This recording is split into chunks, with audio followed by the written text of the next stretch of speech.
तो भाई finally fastest phone आ गया स्नैपड्रैगन 8s Gen 4 के साथ में, और वो भी 30,000 के अंदर। और ये जो प्रोसेसर है इंडिया में फर्स्ट टाइम किसी फोन के साथ में हमको देखने मिलेगा जो कि Antutu बेंचमार्क पर 2 मिलियन के ऊपर के पावरफुल स्कोर देता है, और ऊपर से सेगमेंट का ओनली 144 FPS पे गेमिंग करवाने वाला फोन ये बनता है। तो हाँ भाई, ये जो सारी बातें हो रही है नए नवेले iQOO Neo 10 को लेकर, तो अगर आप लोगों को ये वीडियो देखनी है तो यहाँ पर मैं आपको गेमिंग, परफॉर्मेंस, कैमरा और ओवरऑल सारा रिव्यू बताऊंगा। और अगर आप ये वीडियो मिस करते हो तो बहुत कुछ डिटेल वाली चीजें मिस कर जाओगे। तो देखो, सबसे पहले अनबॉक्सिंग के अंदर सब कुछ अवेलेबल है, चार्जर, बॉक्स कवर, जो आना चाहिए सब कुछ मिलता है, तो एडिशनल खरीदने की कुछ जरूरत नहीं है। इवन पहले से प्री अप्लाइड स्क्रैच गार्ड भी आता है, तो एक बार आपका काम वो भी चल जाएगा। तो देखो, जो डिजाइनिंग है ना, अगर आप देखोगे ध्यान से तो iQOO 13 की पूरी वाइब निकाल के देता है, कैमरा, मॉड्यूल और सब इन हैंड फीलिंग को लेकर। साइड में प्लास्टिक की फ्रेम है, प्लास्टिक की बैक आता है, लेकिन इस बार एक एग्रेशन कलर देखने मिलता है रेड के साथ में, जो रेड एंड व्हाइट का कॉम्बो है। Neo 10R देखा होगा आपने, वो ब्लू एंड व्हाइट के कॉम्बो के साथ में था। और इसका जो रेड कलर है ना, यहाँ पर भी प्लास्टिक है, इवन रेड पर भी आपको प्लास्टिक बैक मिलता है, जो कि अच्छी क्वालिटी के साथ में आता है। स्क्रीन पे जो बेजल्स है भाई, वो भी सेगमेंट के पतले बेजल्स आपको देखने मिलते हैं। और देखो, फोन में जो बैटरी आती है ना, जायंट मॉन्स्टर 7000 mAh है। उसके बाद में भी फोन हल्का,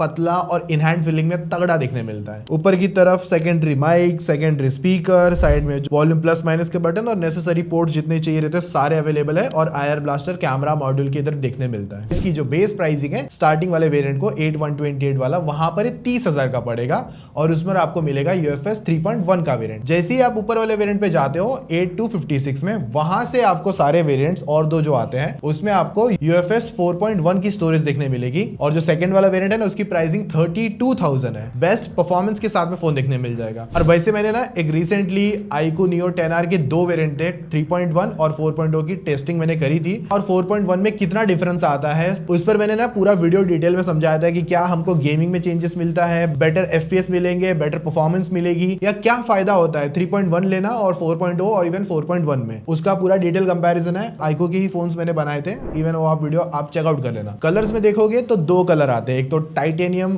क्रोम आएगा, और एक जो मेरे पास है इन्फर्नो रेड, जो कि गेमिंग वाइब पूरी तगड़ी तरीके से निकाल के देता है। तो अगर आप उस तरीके से जाना चाहते हो तो रेड कलर चूज कर सकते हो, मिनिमलिस्टिक कलर में जाना चाहते हो तो आप फिर टाइटेनियम कलर चूज कर सकते हो। बाकी IP65 की रेटिंग, और इसमें इस बार NFC भी ऐड ऑन है, तो यहाँ पर आप अपना कार्ड वगैरह भी ऐड ऑन कर सकते हो। और बाकी डुअल माइक सेटअप है, डुअल सिम सेटअप निकल कर आता है, नैनो सिम के साथ में है। SD कार्ड नहीं लगा सकते स्टोरेज एक्सपांड करने के लिए। जो आपको 128 मिलेगा वही है, या फिर 256, या जो भी वेरिएंट आप परचेस करते हो। 6.78 इंचेस का 1.5K AMOLED डिस्प्ले है, जहां पर आपको सेगमेंट का ब्राइटनेस डिस्प्ले मिलता है 5500 पीक ब्राइटनेस के साथ में। और अगर इसका HBM देखते हो तो 2000 निट्स के साथ में आता है। 144 हर्ट्ज का पैनल है, जो कि आपको कुछ कुछ सिनारियो में 144 हर्ट्ज करवा के देगा। गेम फ्रेम इंटरपोलेशन मोड हो गए, कहीं Antutu वगैरह पर आपको 144 हर्ट्ज देखने मिलेंगे, वरना मोस्ट ऑफ आपका जो UI है ना 120 हर्ट्ज पर चलेगा। तो अगर आप गेमिंग में ज्यादा बेटर FPS चाहते हो तो वहां पर ये तगड़ी तरीके से परफॉर्म करवा के देगा 144 हर्ट्ज के साथ में, वरना पूरा UI 120 हर्ट्ज है। अब अगर बात करते हो जो ब्रांड ने क्लेम करा है 5000 निट्स और 2000 का पीक ब्राइटनेस, मैंने मेरे डिवाइस के थ्रू टेस्ट आउट करके देखा था, जो HDR में कैलकुलेट नहीं कर रहा है। अगर मैं इसको नॉर्मल ब्राइटनेस पे फुल कर दूं तो वहां पर जो HBM नंबर है वो आपके सामने निकल कर आता है। जो ब्रांड ने क्लेम करा है वो HDR के साथ में, मैं जो आपको डेटा दिखा रहा हूं वो नॉन HDR के साथ में। तो आपके पास एक और एडिशनल डेटा है। सिंपल में समझा दूं, हार्श सनलाइट में भी जाओगे डिस्प्ले इनफ ब्राइटर है, बहुत ज्यादा ब्राइट है। डिस्प्ले पे आपको कोई ऐसे देखने में तकलीफ नहीं होने वाली है। इवन मल्टीमीडिया एक्सपीरियंस भी आपका अच्छा होने वाला है, क्योंकि HDR में आपको नेटफ्लिक्स पर भी सपोर्ट मिल जाता है, इवन आप यूट्यूब पर भी सपोर्ट ले सकते हो। जो कलर्स है डिस्प्ले को लेकर वो एकदम फर्स्ट क्लास निकल कर आते हैं। और रही बात स्पीकर्स में, तो वहां पर आपको मिलता है डुअल स्टीरियो स्पीकर, इवन यहां पर आपको प्लस 300 का बूस्ट भी मिलता है। बाकी इसमें 3.5mm का जैक नहीं है, आपको टाइप C के थ्रू ही कन्वर्टर मतलब यूज करना पड़ेगा। और अगर कन्वर्टर चाहिए जो इसके लिए बेस्ट होंगे, मैं 2-3 के लिंक शायद से टैग कर दूंगा, तो चेक कर लेना। अब देखो, परफॉर्मेंस में सारी चीजें जानते हैं। स्नैपड्रैगन 8s Gen 4 प्रोसेसर है, Antutu बेंचमार्क पर 20 लाख के ऊपर के तगड़े स्कोर निकाल के दे रहा है, ऑलमोस्ट 20.5 लाख के ऊपर के स्कोर आ रहे हैं। और रैम भी यहाँ पर 5x अल्ट्रा मिलती है आपको, इवन रैम एक्सपांशन भी अवेलेबल है। और UFS 3.1 वेरिएंट आपको 128 में मिलेगा और 4.1 वाला वेरिएंट आपको 256 और उसके अपर वाले वेरिएंट्स में मिल जाएंगे। इसका जो स्कोर देखते हो वो भी तगड़ी तरीके से आता है स्टोरेज को लेकर, CPU थ्रॉटल भी अच्छी तरीके से परफॉर्म करता है। अब मैंने मेरे हिसाब से टेस्ट आउट करा है गेमिंग परफॉर्मेंस। आपको पता है गेमिंग और तड़का कहाँ लगता है, टेकी पाठशाला पर और गेमिंग पाठशाला पर। तो अगर आपको मैं सिंपल बता दूं, सबसे पहले तो ये फोन BGMI पे 120 FPS निकालता है। अब ये बात करते हैं, इसमें एडिशनल एक और चिप आती है जो कि सुपर कंप्यूटिंग चिप Q1 है। जो ये चिप है बेसिकली iQOO का मतलब इन हाउस डेवलप किया हुआ प्रोडक्ट है। और उसके बाद में 360 हर्ट्ज और इवन इंस्टेंट टच रिस्पॉन्स आपको 3000 हर्ट्ज तक का मिल सकता है। इवन आपको ये 144 हर्ट्ज में बूस्ट करना होगा ना, तब आपको हेल्प करवा के देगा, जिसमें आपको गेम फ्रेम इंटरपोलेशन ऑन करना है, जहां पर सुपर कंप्यूटिंग चिप Q1 जो है ना वो एडिशनल आपको फ्रेम ऐड ऑन करके देगा, जहां पर आपको 144 हर्ट्ज का FPS का एक्सपीरियंस आएगा। और इवन आपको गेम में जो रेजोल्यूशन है उसको भी एक्सपांड करना है, मतलब थोड़ा सा और बढ़ाना है, तो वो तरीके का भी एडिशनल सेटिंग इसके अंदर अवेलेबल है। और बाकी अल्ट्रा गेम मोड आता है जहां पर आपको मॉन्स्टर मोड मिलता है, ताकि गेमिंग की परफॉर्मेंस को आप और ज्यादा पीक पर लेके जा सको। अब मैं आपको यहाँ पर थोड़े से मेरे थॉट्स शेयर करता हूँ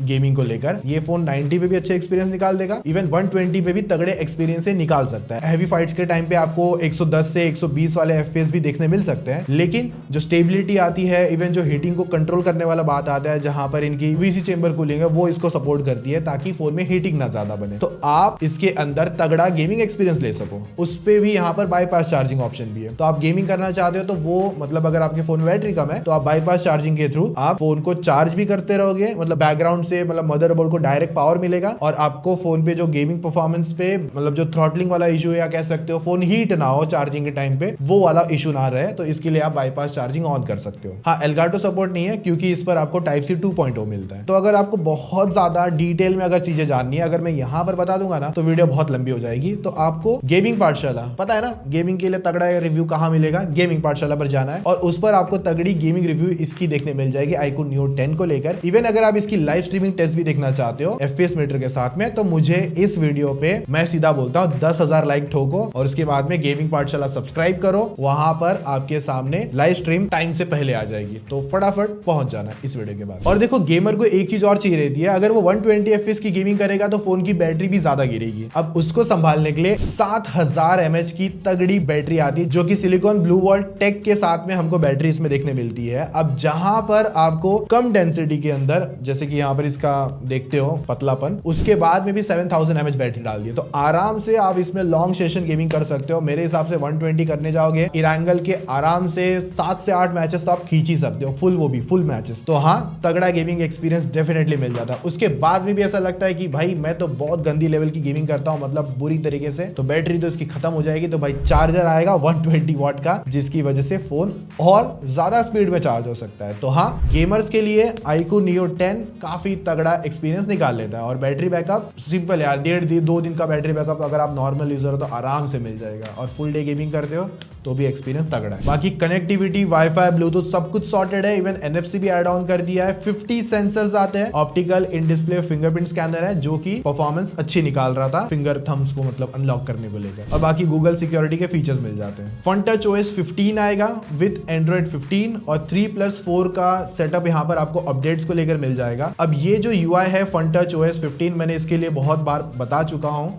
जो कि फास्ट है, रिस्पॉन्सिव है, और आपको no lag, no jitter, no stutter देखने मिलते हैं। इस बार हॉट ऐप्स भी नहीं है, हॉट गेम्स भी नहीं है, बट हाँ पहले से कुछ आपको ब्लोटवेयर एप्लीकेशन इसके अंदर मिलती है, जो कुछ एडिशनल गेम्स है, अगर आप चाहो तो उनको अनइंस्टॉल कर सकते हो, वरना खेलना है तो खेलो, बट हाँ अनइंस्टॉल करने का ऑप्शन अवेलेबल है जो आपकी काम की एप्लीकेशन ना हो। बाकी कस्टमाइजेशन ऑप्शन भी अवेलेबल है बहुत सारे। इवन इसके अंदर आपको सर्कल टू सर्च मिलता है, गूगल जेमिनाई मिलता है, जो कि काफी काम की चीज है लाइव असिस्टेंट के हिसाब से अगर आप देखने जाओगे तो। इवन यहाँ पर इमेज एक्सपांडर भी अवेलेबल है, और भी कुछ AI को लेकर चीजें आती है वो भी यहाँ पर अवेलेबल है, और इवन यहाँ पर लाइव कटआउट का भी ऑप्शन मिलता है। तो हाँ, सॉफ्टवेयर एक्सपीरियंस आपका सिंपल, तगड़ा, रिस्पॉन्सिव, फास्ट निकल कर आता है। बाकी रही बात कैमरास को लेकर, तो मेन 50 MP है और सेकेंडरी आपको 8 MP अल्ट्रा वाइड मिलता है, और फ्रंट कैमरा में 32 मेगापिक्सल्स है। अभी यहाँ पर कैमरा सैंपल्स में अगर आप देखते हो तो बहुत सारे फोन्स में ऐसा होता है कि परफॉर्मेंस दे देते हैं, गेमिंग भी कुछ दे दी थोड़ी बहुत तो, लेकिन उसके बाद में कैमरा में ना डिसअपॉइंटमेंट चालू हो जाती है। लेकिन यहाँ पर वो प्रॉब्लम नहीं है, आपको कैमरा में भी तगड़ा ऑप्शन मिल जाता है। आप जो सैंपल लेते हो, डे सैंपल्स लेते हो, लो लाइट सैंपल लेते हो, इवन आपके जो पोर्ट्रेट पे एज डिटेक्शन डिस्टॉर्शंस हो गए, कॉर्नर लॉस का इफेक्ट्स का जो इश्यूज आता है, और पोर्ट्रेट्स में आप 1x और 2x पे खींच सकते हो और ज्यादा अच्छा यहाँ पर नेचुरल कलर टोन आपके सामने अवेलेबल है।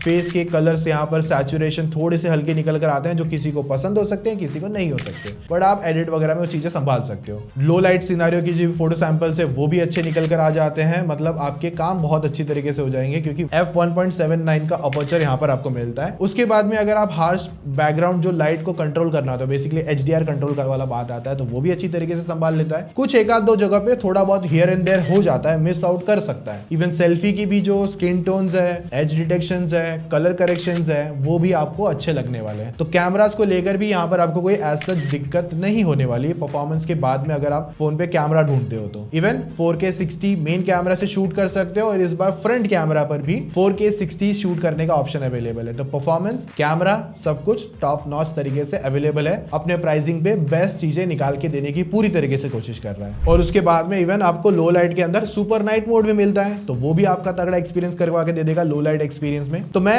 अगर फाइनल कंक्लूड करूं, बहुत लोग का डाउट ये होगा कि क्या मैं 8128 ले लूं, तो मैं ये कहूंगा आप ले सकते हो, आपको कोई दिक्कत नहीं आने वाली गेमिंग परफॉर्मेंस में। जो आपको 120 FPS 4.1 में मिलेंगे एज इट इज वही 120 FPS सेम तरीके से आपको 128 वाले वेरिएंट में भी मिल जाएगा। वहां पर आपको कोई डाउट नहीं आने वाला, जिसके लिए मैंने एक्सप्लेनेशन वीडियो बना रखी है, आप चेकआउट कर सकते हो। उसके बाद में अगर आपका ऐसा चाहिए कि भाई नहीं मेरा स्टोरेज का थोड़ा, तो 256 डेफिनेटली देख सकते हो, और उसके ऊपर चाहिए तो वो आपकी चॉइस है। तो मैं स्टार्ट के 2 वेरिएंट आराम से रिकमेंड कर सकता हूँ। Best phone under 30,000, performance, camera, battery, overall looks, अगर ये नहीं चाहिए तो दूसरा लुक्स जो टाइटेनियम वाला आता है चेकआउट कर सकते हो। तो हाँ, iQOO ने एक और बॉम्बर ड्रॉप कर दिया है अंडर 30,000 में। अब मुझे ये बताना कि iQOO Neo 10R के अंदर आपको बेस्ट फीचर कोई एक लगा है, वो क्या होगा कमेंट में जरूर बता देना। और इसका कंपैरिजन क्या iQOO Neo 10R के साथ करना चाहिए किसी रीजन से, कमेंट में वो भी शेयर कर देना। इवन देखो यहाँ पर ये फोन मेरे पास 2-3 दिन हो चुके हैं और ऑलमोस्ट मैं 1 वीक तक का पूरा एक्सपीरियंस आपके साथ शेयर करूंगा, रिव्यू मतलब फुल थॉट रिव्यू। सेल के पहले इवन वो वीडियो आ सकती है, तो मैं ये कोशिश करूंगा कि जिसकी भी डाउट होंगे किसी चीज को लेकर कि भाई ये डाउट है, ये डाउट है, ये स्टिल रह गया, तो कमेंट में पूछ डालो, वो सारे क्वेश्चंस आपके फुल रिव्यू में ऐड ऑन हो जाएंगे। और 1 वीक के या उसके ऊपर तक का जो भी रिव्यू बन रहा होगा मैं पूरा डाल दूंगा, ताकि आप अपना फाइनल डिसीजन बना सको। ठीक है, तो कमेंट में जरूर पूछ लेना। बाकी सब्सक्राइब कर लेना, लाइक कर देना, ताकि आप लोगों को ऐसी ही तगड़ी वीडियो निकाल के लाता देता रहूं। मिलते हैं नेक्स्ट वीडियो में, तब तक नहा के आना। ठीक है, जैसे आप कहे। अरे लाने जा, लाने जा। कल की वीडियो मिलते हैं, चलो टेक केयर, बाय।